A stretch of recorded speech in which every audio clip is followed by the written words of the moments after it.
과거 제정 러시아 시절 28세 된 젊은 사형수가 있었습니다. 이 사형 집행을 앞두고 집행관이 5분 후에 집행하겠노라 선언했습니다. 얼마나 그 5분이 소중하고 절실한 시간이었겠습니까? 사형수가 잠시 생각한 거예요. 사랑하는 사람들을 위한 작별의 기도 2분, 이웃을 향한 감사기도, 지금까지 나를 지켜주신 하나님을 향한 감사기도 2분, 이 소중한 자연의 아름다움을 순간 감상하고 지금까지 자연과 더불어 살게 해주신 하나님께 감사기도 1분, 기도를 시작하는데 흐르는 눈물이 멈추지가 않는 거예요. 그렇게 2, 3분이 흐르니까 이제 2, 3분이면 인생이 끝나잖아요. 눈앞이 캄캄했습니다. 그 잘못 살았던 인생의 회환이 마음에 밀려왔습니다. 28년 인생의 기억들이 막 영상처럼 스쳐가는 거예요. 잠시 눈을 감고 있는데 청천벽력 같은 소리가 들렸습니다. 황제의 명령이요, 사형 집행을 멈추시오, 사면장이요. 이 찰나의 순간 5분 10분만 사면장이 늦게 왔으면 인생 끝났잖아요. 그래서 남은 생에 치열하게 살았습니다. 위대한 인류의 작품들을 남겼습니다. 그 이름을 아시는 분? 네? 누가 뭐라고 했어요 지금? 네? 괜찮아요. 톨스토이 띵 거의 접근했어요. 그 시대 전시대 활동했던 유명한 도스토옙스키입니다. 그가 남긴 프루의 명작을 읽으면요, 우리는 말하죠. 성경에서 인간은 전적으로 부패한 존재다. 그런데 인생들은 나는 지금껏 양심껏 사는데 내가 왜 부패하냐, 우리가 이런 항변이 생길 수 있어요. 그런데 그의 작품 까라바 조프가의 형제들을 깊이 읽으면요, 야, 정말 인간이 이렇게 부패했구나, 누구도 하나님 앞에서 머리 쳐들 권세가 능력이 없구나 하는 걸 알게 돼요. 인간은, 성경은 말씀합니다, 스스로 자기를 구원할 능력이 없다. 우리는 반대로 생각하죠. 내가 세상에서 열심히 힘있게 살고 권세를 얻고 돈을 벌면 부족함이 없다고 우리는 생각해요. 우리는 내가 나를 구원한다고 생각해요. 그런데 그의 작품을 깊이 보면요, 인간이 얼마나 절망적인 상황인가, 스스로 일어설 수 없는 존재인 것이 너무나도 명백해요.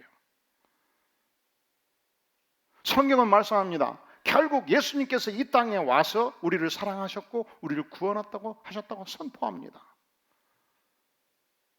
얼마나 이 땅에 많은 사람들이 예수님을 믿지 않습니까? 그런데 그의 작품을 보면 정말 예수님 없이는 이 땅이 소망이 없다는 사실을 보여줍니다. 그의 작품 전체에서. 그런데 단지 이 작품들이 한 시대 한 지역에서만 읽혀지는 것이 아니고 전 세상을 향해서 읽혀지는 위대한 문학작품이 됐지 않습니까? 그의 인생은 사형 언도를 받은 그 이전과 그 이후의 인생으로 완전히 바꾸어집니다. 그렇다면 여러분, 우리가 생애 속에서 어떤 체험을 할 때 그 체험은 내 인생을 송두리째 바꿔놓을 수 있어요. 오늘 본문에서 등장하는 아리마대 출신 요셉, 그도 그 인생 전체를 송두리째 바꾸었던 한 사건이 있었습니다. 본래 그의 이름이 요셉이었습니다. 우리가 창세기에서 계시록까지 믿음이 출중한 인물, 그의 인격에 흠이 없는 인물, 위대한 사역을 이루었던 인물, 요셉을 능가하는 인물을 찾기가 어렵습니다. 그래서 아기를 뱃속에 갖게 되면 요셉이라는 이름을 미리 많이 지었어요. 제가 어린 시절에는 그렇게 철수와 열기가 많았습니다. 근데 이스라엘 땅에는 그렇게 요셉의 이름이 많았습니다. 그래서 그의 출신, 그가 아리마대 출신이었기 때문에 아리마대 출신 요셉이라고 그를 불렀습니다. 문제는 이 아리마대 출신들은 대단한 자부심이 있었어요. 왜냐하면 마지막 사사 사무엘, 최초의 선지자 사무엘을 배출한 지역이었습니다. 사울 왕과 다윗 왕을 기름 부었던 사무엘이 이 아리마대 지역에서 전국을 통치했던 시절이 있었습니다. 아리마대 요셉 그는 그 지역에서 대단한 부자였고 강력한 지도력을 가진 자였습니다. 그는 산헤드린 공의회 국회의원이었습니다. 그는 백성들로부터 신망받는 유력한 지도자였습니다. 누가복음 23장 50절에서 보면 그는 선하고 의로운 자였다 기록되어 있습니다. 그는 양심에 바른 자였고 행실이 바른 지도자였습니다. 뿐만 아니라 오늘 말씀 43절 하반절에서 보면 하나님의 나라를 기다리는 자였다 그렇게 표현하고 있습니다. 요한복음 19장 38절에서 아리마대 사람 요셉은 예수의 제자이라, 그는 예수님의 제자였어요. 그런데 놀랍게도 유대인이 두려워 예수의 제자됨을 숨기며 살았습니다. 그러니까 우리가 성경을 자세히 살펴보면 마가복음도 1장부터 14장까지 단 한 번도 아리마대 요셉이 등장하지 않아요. 사복음서 전체에도 예수님이 십자가에 달리기까지 한 번도 이름이 등장하지 않아요. 그는 숨어서 예수를 믿은 것입니다. 그는 유대인들이 들어왔습니다. 왜냐하면 바로 산헤드린 국회에서 예수님을 사형 언도를 내렸기 때문에, 그 현장에 있었기 때문에 내가 예수님을 믿는 제자라고 밝히면 나에게도 사형 언도가 내려질 수 있고 즉시 체포될 수 있지 않겠습니까? 백성들로부터 왕따 당할 수 있고 지도력을 상실할 수 있지 않겠습니까? 그래서 그는 상당 기간 동안 속세로만 예수를 믿었습니다. 마음으로만 예수를 믿었습니다. 백성들 앞에 나타날 때는 전혀 안 믿는 척 하면서 살았습니다. 그런데 도대체 무슨 사건이 있었길래 그가 공개적으로 신앙 고백하는 인생으로 바꾸어졌는가? 마치 도스토옙스키가 사형 언도를 받고 사형으로부터 면책되었을 때 작가로 집중하는 생애로 바꿔졌듯이 아리마대 요셉에게 어떤 사건이 있는가? 우리는 주목하지 않을 수 없습니다. 언젠가 예수님께서 드디어 갈릴리 생활을 청산하고 예루살렘에 입성했다는 소식을 듣습니다. 그리고 예수님이 드디어 체포가 되셨습니다. 그는 예수 믿는 제자였기 때문에, 그리고 공개적으로 믿을 수가 없었기 때문에 먼 뒷발치에서 예수님을 계속 따라가고 있었습니다. 예수님께서 군졸들에 의해서 무수히 채찍에 맞으셨습니다. 욕보임을 당하셨습니다. 침뱉음을 당하셨습니다. 모욕을 당하셨습니다. 하나님의 아들이신 예수님이 마치 끌려가는 양과 같이 묵묵히 당하시는 모습 직접 목도하게 되었습니다. 저들이 예수님을 십자가에 못 박았습니다. 그런데 예수님은 자기를 때리고 치고 못 박은 자들을 전혀 원망하지 아니하셨습니다. 그리고 기도하셨습니다. 아버지, 저들이 자기들이 하는 일을 알지 못하나이다. 저들을 용서하여 주시옵소서. 기도를 두 귀로 직접 들었습니다. 이 예수님의 끝없는 용서 앞에 온몸의 전율을 느꼈습니다. 그리고 같이 십자가에 매달렸던 한 강도의 신앙 고백을 들으시고 주께서 말씀하셨습니다. 그렇다. 오늘 너가 나와 함께 낙원에 있으리라. 드디어 예수님께서 그 고통의 순간 운명하셨을 때, 이 죽음의 순간에 온 세상이 갑자기 캄캄해졌습니다. 칠흑 같은 어두움이 세상에 덮쳤습니다. 전혀 예수를 몰랐던 로마의 군대를 이끌었던 백부장이 외치는 소리를 들었습니다. 저분이 진실로 하나님의 아들이었습니다.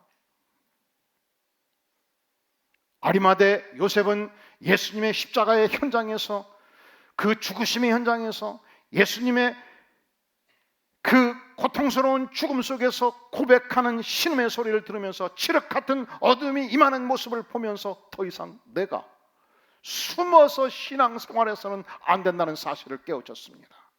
내가 마음속으로만 예수님의 제자가 되어서는 안 된다는 사실을 깨우쳤습니다.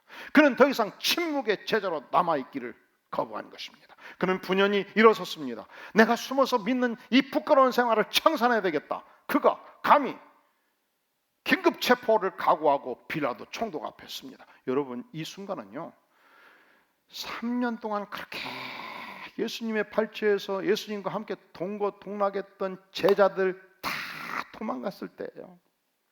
잡히면 죽거든요. 수개를 죽였으니 제자들도 죽이지 않겠습니까? 그런데 아리마대 요셉은 지금까지 숨어서 신앙생활을 했는데 반대로 간 거예요. 절대 권력자 빌라도 총독 앞에 나타났습니다. 산헤드린 국회의원 자격으로 간 것이 아닙니다. 재벌 회장의 자격으로 간 것이 아닙니다. 영향력 있는 지역 유지의 자격으로 간 게 아니에요. 예수님의 제자의 자격으로 간 거예요. 총독 각하 아리마대 요셉입니다. 예수님의 시선을 저한테 주시면 감사하겠습니다. 제가 인수해서 장사 지내겠습니다. 이 아리마대 요셉이 예수님의 시신을 거둔다는 이 의사표현은 중요한 신앙 고백이 있어요. 신앙적 의미가 있어요. 첫째는 공개적인 신앙 고백이 되는 거예요. 공개적인 선언이 되는 거예요. 이제 더 이상 예수님을 숨어서 믿지 않겠다는 표현이에요. 43절 아리마다 사람 요셉이 와서 어떻게 빌라도에게 들어갔다고요? 어떻게? 당돌하게. 이게 목숨 걸고 담대히 들어갔다는 얘기예요. 예수님을 산헤드린 국회에서 사형 언도를 내렸잖아요. 근데 내가 국회의원이잖아요. 그 자리에 있었단 말이죠. 그런데 내가 그 시신을 거둔다는 것은 나도 죽을 수 있다는 거예요. 좋다, 죽어도 좋다, 반역자가 돼도 좋다. 그 이상 그것이 내게 중요한 것이 아니다. 이 결연한 신앙 고백이 그에게 있었던 것입니다.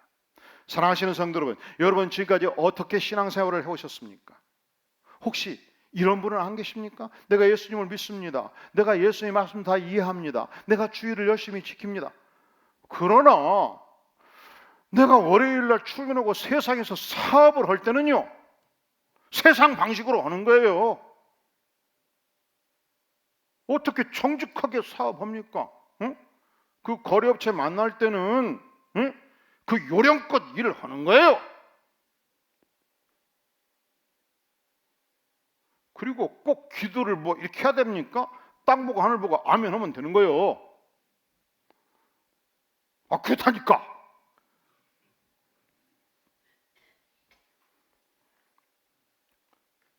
출근해서 직장 동료 상사들과 식사할 때 여러분 기도하십니까? 오랜만에 친구들을 만났을 때 기도하십니까? 믿지 않는 가족들과 식사할 때 기도하십니까? 기도하면 당장 물어요. 아, 자네가 예수 믿나? 교회 나가나? 여러분, 우리가 공개적으로 신앙 고백하면 굉장히 여러 가지 유익이 있습니다. 우리가 어칠비칠 거짓말하면서 못 사는 거예요. 우리가 스스로 신앙생활 열심히 하는 것도 축복이고 강제로 규제받고 사는 것도 축복이에요. 그때부터 행동을 감시받지 않겠습니까?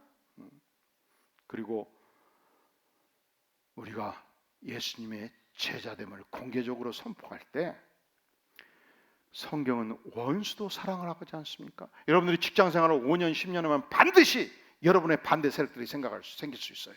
여러분을 모함하는 사람도 생길 수 있고 승진 때마다 결정적으로 여러분의 앞길을 막는 사람도 생길 수 있어요. 그래서 동료들이 다 승진할 때 누락될 수도 있고요. 예수 믿는다고 항상 승승장구는 아니에요. 그때 원수를 끝까지 사랑하십니까? 여러분의 동료들은 두 눈을 크게 뜨고 바라보십니다. 진실로 예수 믿는 삶을 사는가? 그때 이 말씀에 순종하고 기도하는 인생이 될 때 내가 예수님의 제자된 자격을 얻지 않겠습니까? 그리하여 주변을 향하여 선한 영향력을 발휘하게 되는 것입니다. 아리마대 요셉이 숨어서 믿는 생활을 청산했습니다. 공개적으로 예수님을 고백했습니다. 예수님의 시신을 거두었습니다. 그 모습을 보면서 함께 숨어서 신앙생활했던 산헤드린 국회의원 니고데모가 감히 하나님께 헌신하기 시작합니다. 요한복음 19장 39절에 보면 일찍이 예수께 밤에 찾아왔던 니고데모도 몰약과 침향 섞인 것을 100리트라 100근쯤 가지고 온지라.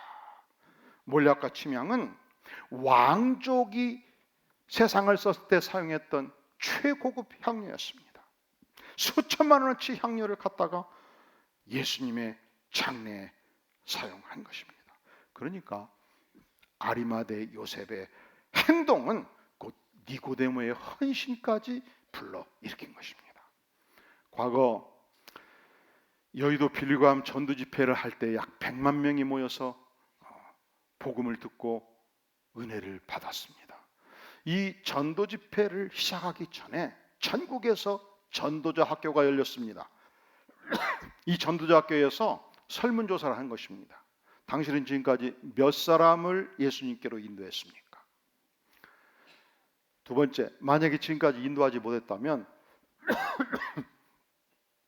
왜 그리스도인으로서 전도하지 아니했습니까? 1번, 전도하기가 싫어서 안 했습니다. 한 사람도 거기에 동그라미 친 사람 없어요. 2번, 나는 바빠서 전도 못합니다. 9%, 100명 중 9명. 3번, 내가 그리스도인으로서 본이 안 돼서 전도를 못했습니다. 14%, 100명 중 14명. 4번, 전도 방법을 몰라서 전도를 못했습니다. 28%. 그래서 전도자 학교로 교육을 한 것이죠. 그리고 마지막으로 나머지가 51%인데 이 51%의 사람들은 전도할 때 상대방의 반응이 두려워서 못했습니다.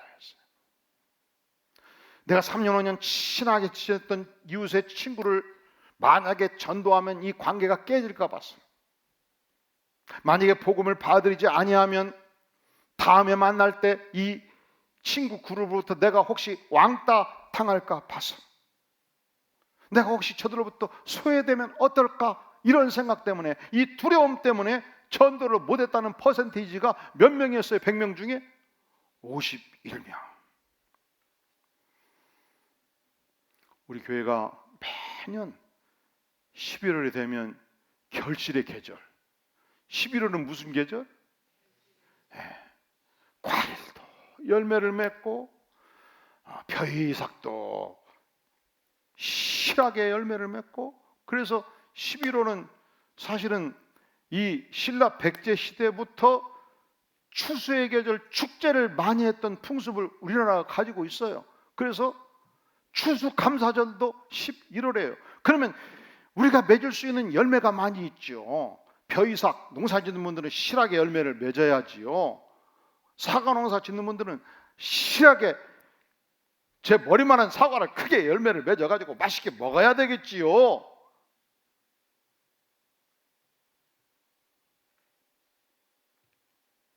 근데 지상에 맺어야 될 수많은 열매가 있는데 가장 값진 열매가 어떤 열매일까요? 첫째로 인격적 열매입니다. 내가 예수 믿고 계속 은혜 받아서 인격이 자라가는 거예요. 두 번째로 영혼 구원의 열매입니다. 잃어버린 영혼이 나를 통해서 예수님을 만나고 구원받고 자라가는 거예요.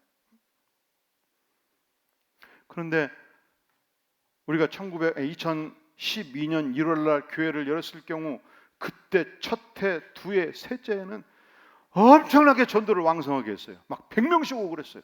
그런데 지난 2년간은 맹숭맹숭 제가 이렇게 기도를 하고 선포를 하면, 목사님 우리하고는 관계가 없습니다, 이렇게 아름다운 찬양을 하면 들어줘야 될 것이 아니요. 응? 할렐루야. 그래서 우리 목회자들은 무조건 10명 태신자를 청하고 간절히 기도할 수 있기를 바랍니다. 장로님들도 10명 태신자를 작정하고 간절히 기도할 수 있기를 바랍니다. 권사 후보생들 이번 10월 말에 권사 임직을 할 것인데 적어도 10명은 인도하고 권사 임직을 받을 수 있기를 간절히 바랍니다. 내가 권사 임직하고 아무도 성도가 없으면 뭐 될 것이요? 그렇잖아요? 내가 목사 안수 받고 설교를 하는데 아무도 없어. 그러면 그게 의미가 있냐고. 그래서 이번만큼은 작정하고 기도해서 준비할 수 있기를 바랍니다. 권사님, 안수집사님, 장로님들은 하여간 밥을 먹어도 이 근처에서 먹고 차를 마셔도 이 근처에서 마시고 일 생기면 이 동네를 쏘다니고 다니면서 영혼 구원의 축복을 누릴 수 있기를 주의 이름으로 축원합니다. 할렐루야. 그래서 최소한 우리 전교인이 출근하는 분들은 그만큼 바쁘니까 하나님도 이해를 하셔서요.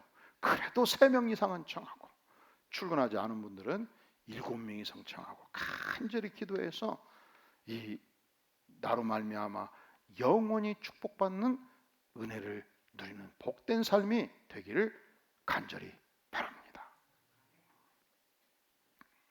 아리마다 요셉이 빌라도를 향해서 공개적으로 예수님 시신을 요청한 이 사건은 굉장한 신앙적인 의미가 있는 거예요. 첫 번째 의미, 공개적인 신앙 고백이에요. 공개적으로 제자의 삶을 사는 거예요. 두 번째 의미가 있습니다. 이 안에는 희생적 결단이 있는 것입니다. 내가 체포돼도 좋다. 내가 왕따 돼도 좋다. 내가 죽어도 좋다. 내가 지도자의 지위이 박탈돼도 좋다.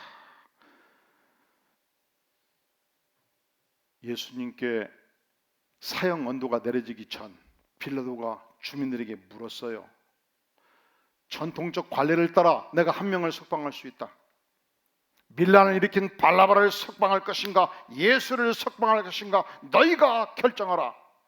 바라바를 십자가에 못 박을까 예수를 십자가에 못 박을까. 그때 천민중들이 예수를 십자가에 못 박을 것을 외쳤습니다. 그들은요 한때 예수님을 왕 삼기 위해서 그렇게 쫓아다녔던 자들이에요. 그들은 한때 예수님을 만나기 위해서 점심도 굶어가면서 따라다녔던 자들이에요. 똑같은 입을 가지고 예수님을 처형할 것을 요청한 것입니다. 그러면 아리마대 요셉도 처형될 수 있지 않겠습니까? 여러분 신앙은요 희생입니다. 신앙이 뭐라고요? 우리는 목회자로서 우리 성도들이 신앙생활할 때 가급적 부담 없이 신앙생활하도록 돕기를 원하는 마음이 있어요. 이 안디옥에 와서 그냥 편안하게 부담 없이 그냥 의자만 싹 대피고 가도 문제가 없이 신앙생활하면 얼마나 좋을까 이런 생각이 없지 않아 있어요. 뭘 막 부담을 주는 것이 엄청 저한테 부담이 돼요. 저거 오래 신앙생활 하면 그 느껴지시죠? 제가 막 열심히 막 여러분들을 막 강제로 막 희생을 시키고 막 이런 일을 잘 못 하는 사람이에요. 모르시는 모양인데 그게 저도 힘들어요. 그런데 오늘 말씀을 깊이 보니까 참된 신앙은 희생적 결단이더라고요.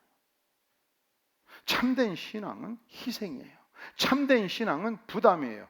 참된 신앙은 헌신이고 모험이에요. 그러니까 아무리 제가 이렇게 표현하기 힘들어도 성경 말씀이 그렇게 쓰여 있으면 그냥 눈 감고라도 외쳐야 돼. 신앙이 뭐라고요? 희생. 신앙이 뭐라고요? 부담. 신앙은 헌신이고 신앙은 모험이에요. 그러니까 서로 신앙생활하면서 막 부담을 주기를 바라요. 목자는 목원들한테 부담을 주고 성가대 지휘자 되신 분과 총무님과 대장은 빠지면 막 부담을 주고, 왜? 신앙은 희생이고 부담이니까. 누가 부담스러워서 교회를 못 오겠대야 그냥. 그게 정상입니다. 좀 부담이 돼야 되는 거예요. 근데 만약에 우리가 이 위대한 신앙 앞에서 희생이 없으면, 부담이 없으면, 헌신이 없으면 이상합니다. 신앙이 맹숭맹숭해요. 신앙생활에 재미가 없어요. 신앙에, 믿음에 헌신이 있으면 그렇게 신앙이 기뻐요. 신앙에 감격이 있어요. 신앙의 보람을 느끼게 되는 것입니다. 하나님께서 이 지역에 교회를 세운다고 그럴 때 하나님 감사합니다. 내가 최선을 다해서 몸으로 영혼 구원에 헌신하겠습니다. 하나님 그렇습니다. 내가 최선을 다해서 내 생활비를 아껴서 점심을 저녁에 해서도 내가 헌금을 하겠습니다 하면요, 이 교회로 올 때마다 너무너무 감격스러워요. 근데 제가 아는 어떤 분은 우리 교회 왔다가 건축한다니까 다른 교회로 갔어요. 근데 해필이면 그 교회 갔더니 또 건축한대요. 또 옮겼어요. 그래서 3번째 옮겼어. 그러면 행복을 같지 별로 행복이 없어요. 신앙은, 따라해볼까요? 신앙은 희생입니다. 신앙은 부담입니다. 신앙은 헌신입니다. 신앙은 모험입니다. 할렐루야. 오엠성교회 총재님이 조지 보어 목사님이십니다. 이번 전 세계에 강력한 선교 역사를 펼쳤던 영향력 있는 인물입니다. 그런데 그가 어느 날 은혜를 받고 큰 집회에서 공개적으로 신앙 고백, 간증을 한 거예요. 저는 이렇게 은혜를 받았으니 일생 오직 주님만을 위해서 내 생애를 온전히 바치겠습니다. 그런데 간증이 끝나고 한 친구가 이 조지모 목사님한테 물었어요. 아니 그렇게 전적으로 바친다고 고백을 해버리면 너는 앞으로 인생에 희망이 없다. 어찌 그걸 속으로만 생각하지 전체 앞에 얘기를 해버렸냐. 그랬더니 이렇게 말했습니다. 나는 오늘 내가 다시 돌아올 수 없는 다리를 건넜다. 이제 나는 다시 뒤를 돌아보지 않겠다. 내 인생은 내 것이 아니고 전적으로 주님의 것이다. 그리고서 이 전 세계 복음 선교를 위해서 전폭적으로 헌신하고 위대한 헌신을 시작하고 위대한 생애를 살았는데, 전 세계에서 가장 공격적인 선교를 하는 단체가 OM 선교예요. 그 총재를 따라간단 말이죠. 여러분, 어느 시대나 세상에서도 영웅들은 그 영웅적 사역을 펼칠 때 자기 희생을 해요. 뭘 한다고요? 자기 희생을 해요. 유명한 장군 줄리어스 시저가 영국 정벌을 결정합니다. 함대를 이끌고 영국 항구에 도착합니다. 전창병들이 함대에서 나와서 도열을 했습니다. 그때 자기 부하에게 뭘 명령하는지 압니까? 이 함대를 불태워라. 이 함대가 어떤 함대입니까? 이 천년의 역사를 자랑하는 거대한 로마 제국의 함대예요. 그리고 선언합니다. 우리는 단 한 사람도 이 땅에서 다시 돌아갈 수 있는 선박을 갖고 있지 않다. 우리는 절대적으로 후퇴는 없다. 둘 중에 하나다. 여기서 모두 뼈를 묻든지 영국을 정벌하든지 전진하라. 그래서 영국을 정벌합니다. 이것이 위대한 일이라고 말하는 것은 아니고, 세상의 영웅들도 위대한 사역을 할 때 반드시 희생이 있다는 말이죠. 개백 장국이 유명한 백제의 장수 아닙니까? 그가 승패에 관계없이 더 이상 백제는 존재할 수 없다는 걸 알았어요. 그러나 명예 하나를 남기기로 작정하고 자기 가족들이 다른 사람에 의해서 몰살당하느니 자기가 제거하고, 그리고 자기 한 몸을 전쟁터에서 불살라가지고 죽어버립니다. 그래서 우리가 오늘 백제 장군, 개백 장군을 기억하는 거예요. 세상의 영웅들도 희생을 각오하고 전진하지 않습니까? 우리는 전능하신 하나님, 그의 아들 예수 그리스도, 위대하신 하나님의 아들을 믿는 천사 아니겠습니까? 우리 주님께서 말씀하십니다. 누구든지 손에 쟁기를 잡고 뒤를 돌아보는 자는 하나님의 나라에 합당치 아니하느니라. 우리도 예수님을 믿고 예수님께 헌신해서 전진할 때 주께서 우리의 삶 속에 아름다운 열매를 맺어 주시는 것입니다.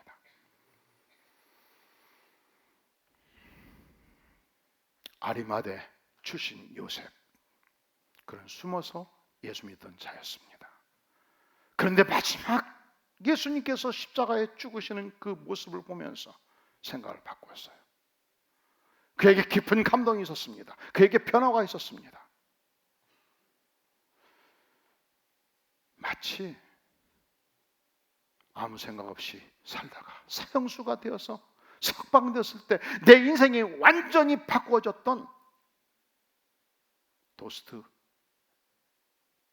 도스토옙스키처럼 그는 공개적으로 신앙 고백을 합니다. 그는 목숨을 건 희생적 결단을 합니다. 그리고 세 번째, 영혼을 향한 선택의 결단을 한 것입니다. 여러분, 모든 인생은 사실은 60을 살든 90을 살든 찰나를 살아가는 인생이에요. 인생은 화살과 같습니다. 유수와 같습니다. 우리의 선현들은 인생이 일장춘몽이라고 그랬습니다.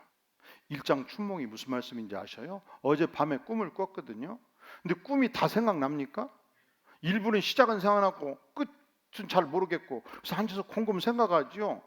인생이 그와 같다는 거예요. 인생은 찰나예요. 그런데 우리 주께서 십자가에 피 흘려 죽으심으로 믿는 자는 영생을 가졌나니 영원한 생명을 우리에게 주셨습니다. 하나님의 나라를 우리에게 주셨습니다. 오늘 말씀 43절에 보면은 마지막 하나님의 나라를 기다린 자가 요셉이었다고 말합니다. 여러분, 인간이 그렇고 국가가 그렇습니다. 지상의 인간, 지상의 나라는 찰나의 인생이요 찰나의 국가입니다. 아닙니다. 하나님의 나라는 영원한 나라입니다. 지상의 나라는 반드시 썩어질 나라입니다. 아닙니다. 천상의 나라, 하나님의 나라는 결코 썩어지지 아니하는 영원한 나라입니다. 여러분, 지상의 나라는 반드시 쇠합니다. 아닙니다. 하나님의 나라는 영원히 쇠하지 않는 나라, 그 나라에서 예수님과 더불어 왕권을 행사하는 영원한 인생이 우리에게 있다고 성경은 약속합니다.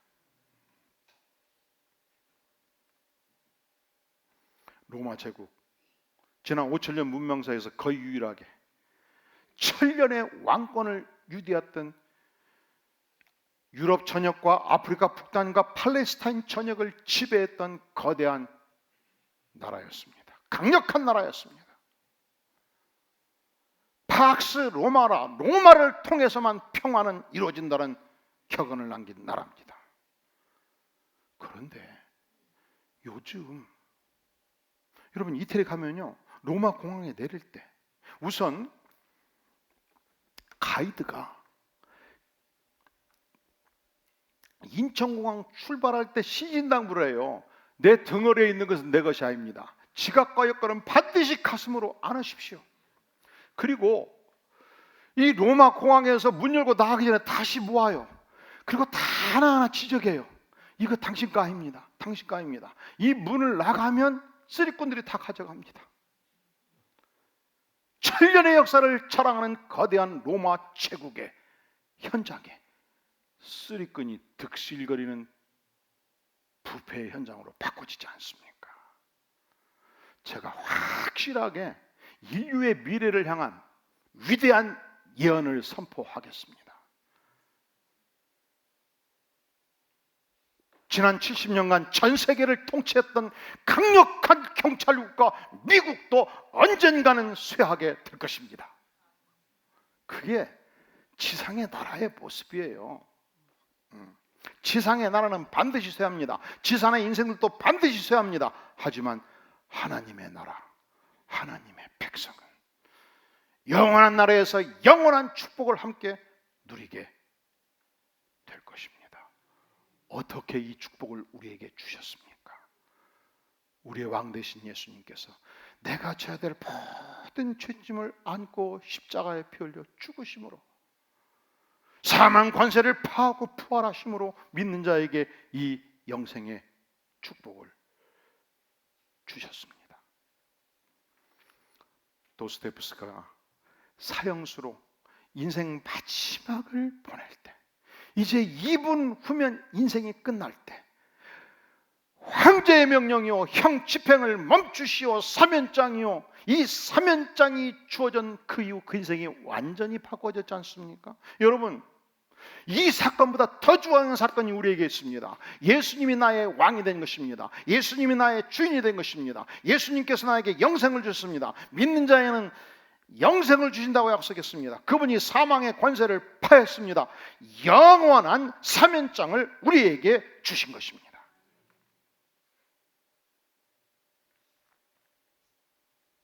이 축복을 알았던 아리마대 요셉, 비겁한 신자가 아니었습니다.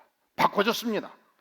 용감한 신앙인으로 바꿔졌습니다. 행동하는 신앙인으로 바꿔졌습니다. 공개적으로 모든 제자들이 도망쳤음에도 불구하고 예수님의 시신을 거두었습니다. 희생적인 신앙인으로 바꿔진 것입니다. 여러분들은 과연 예수님을 인격적으로 만나셨습니까? 그렇다면 오늘 이후 여러분들은 어떻게 인생을 사시겠습니까? 기도하시겠습니다. 영광의 주님, 죄 많은 인생 불쌍히 해주시고 구원해 주시고 죄사함의 은총을 주시고 영생을 주시니 진실로 감사를 드립니다. 주님, 우리의 인생이 열매 맺는 인생이 되게 도와주시옵소서. 이번 가을 우리의 신앙이, 우리의 인격이 일취월장 자라갈 뿐만 아니라 주님, 우리를 통해서 믿지 않는 이웃이 주님을 만나고 구원받는 열매도 넘치게 부어 주시옵소서. 예수님의 이름으로 간절히 기도하옵나이다. 아멘.